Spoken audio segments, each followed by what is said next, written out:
चिशो लगे बोलो पानी रे चिशो के पिंदना गियो रे बाटोरी नाना रुए चिशो के पिंदना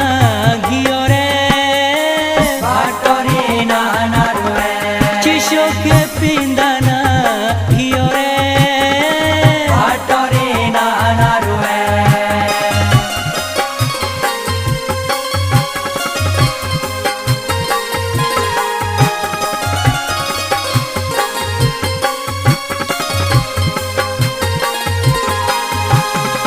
खरियो सो तुबे बाठिया बड़े बाबारी धियो रे बाटोरी नाना रुए बड़े बाबारी धियो रे बाटोरी नाना रुए बड़े बाबारी धियो रे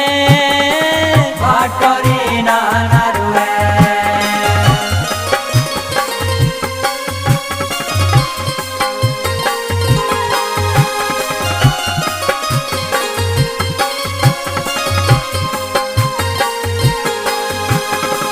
तेरे जाना बोला पौना हमो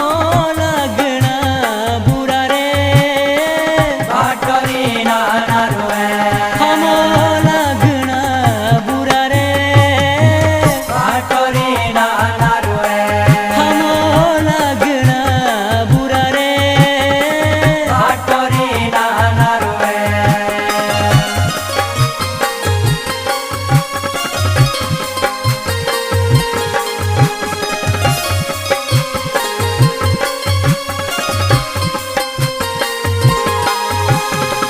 सूट बमा तू